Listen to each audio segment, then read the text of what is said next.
Castle's opened at 10 this morning. It's allowing visitors to see the Queen's final resting place, viewing the new ledger stone that's been installed, inscribed with her name. That's in the George VI Memorial Chapel, of course.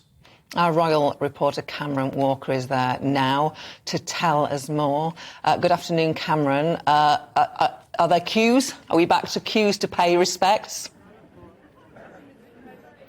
Good afternoon, Gloria. Yes, you are exactly right. There were queues even before the castle gates opened this morning at 10 o'clock. There were hundreds of people queuing at the gates. Granted, the tickets are very much time allocated, so they were expecting that many people, but nonetheless, it was quite an impressive sight. And one of the people who queues is with me now, Professor Chris Imafidon, the chairman of the Excellence in Education, which is a charity, actually, which the Queen actually supported throughout her reign. But first of all, before we start talking about your experience with Her Majesty the Queen, just describe the atmosphere in St. George's Chapel where the Queen's finally laid to rest. Deeply spiritual, very surreal, very, very moving. Totally different from the lying state that we saw in Westminster. In what way? This time you've seen her reunited with her family and saying, oh, really, this is really the end of the era. When you saw her name on that plaque, I mean, everyone was absolutely speechless, and it was very overwhelming. I bet it was. And you mentioned, of course, she's buried with her family there. What was your instant reaction of seeing that new ledger stone that's been placed there? Oh, she's joined the ancestors. She's left in the sand of time a footprint that cannot be erased. She's shaking the entire global community. She was not just the Queen of the United Kingdom and the Realm and Commonwealth. Other countries have seen a woman demonstrate to us leadership skills beyond doubt. And there were flowers, of course, as well around. Yeah, autumnal flowers there, beautiful aroma and beautiful to behold with the eyes. So talk to me about your experience of meeting Her Majesty the Queen, as you did on several occasions. What was she like and what did she do for your charity? Very personal. She's someone that is very keen in the welfare of everybody, regardless of your postcode, regardless of your ethnicity. And these were children and students from disadvantaged backgrounds, some of them from very troubled homes. And when they were invited to come to the palace, either to get the Duke of Edinburgh Award or any other recognition, the way they left, they were so convinced now that they were important, because remember, they used to see the Queen on the back of a stamp, on the coin, and on the note. But this time they saw her live. Said, is it the same Queen that sits on the throne and addresses Parliament, that I'm in her presence? It changed their self-importance and their sense of their self-esteem. Amazing, what an experience. What did she say to them? Oh, she will ask them, oh, what's your name? So, my name is Thomas. Okay, what do you want to be when you grow up? I want to be an engineer. Oh, yeah, you can be that.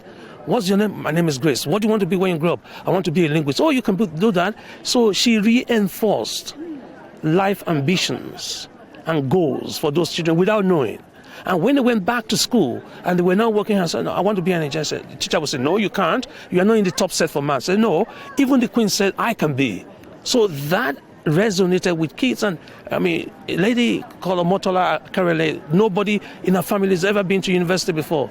Today, she's a graduate of Magdalen College, Oxford, partly because of the Excellence in Education program. It's an incredible effect Her Majesty the Queen had on people, and we saw that, a bit of an outpouring of that at Her Majesty the Queen's funeral, which you were actually at. You were inside Westminster Abbey. Tell me what that was like. Okay, that was another occasion. That was just a totally different level, with the hymns, our favorite hymns being sung, with everybody really moved, very emotional. We had to bring out our tissues, and while the camera was off, we have to wipe a few tears, because this is a lady that meant so much to every single person, not in her position, but in her persona, not in the institution she represented, but in the individual she was to people. I suppose that was one of her great strengths. It was actually being able to speak to everybody, someone who was a US president or someone who was in Hackney. Or somebody in Peckham, or somebody that's out of the council estate, and say, oh, you really mean I'm that important? Because her importance is here. My importance is there. But she now pulls me up and says, no, don't worry. Every single individual has a talent.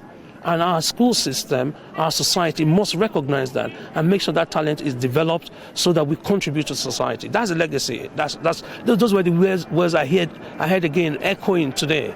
Chris, thank you very much for speaking to me here on GB News. Pleasure.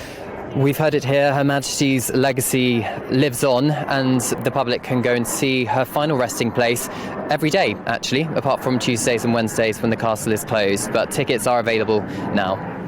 And Cam, it's great to see people back there at the castle. Just to reiterate that the stone, the Ledger Stone, as they call it now, and the final resting place, this is the very small George VI chapel. So how long do people have there to pay their respects?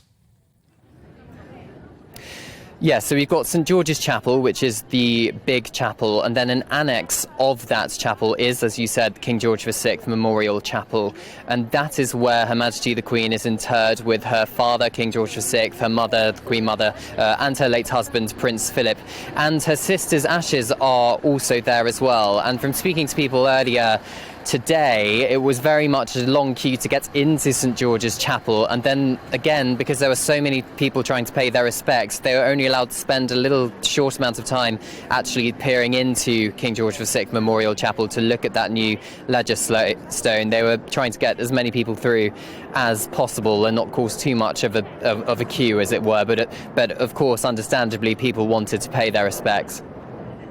Pay for a ticket. What was that, sorry, Gloria? Do you have to pay for a ticket to the people? We can see people queuing up now. Are tickets on sale? Yes, the tickets are on sale. It's the Royal Collection Trust who organises the ticket sales. I believe they're about £26.50 for an adult, which sounds a lot. But if you remember, the reason why Windsor Castle is open to the public is following that major fire in 1992, which gutted most of the staterooms, and the royal family needed to find a way to pay for that, and they didn't want to take taxpayers-funded money to pay for this renovation work. So that's why they opened up Buckingham Palace and Windsor Castle for the paying public to see where they live and how the working palace operates. Lovely. Cameron, thank you very much for updating us there in Windsor.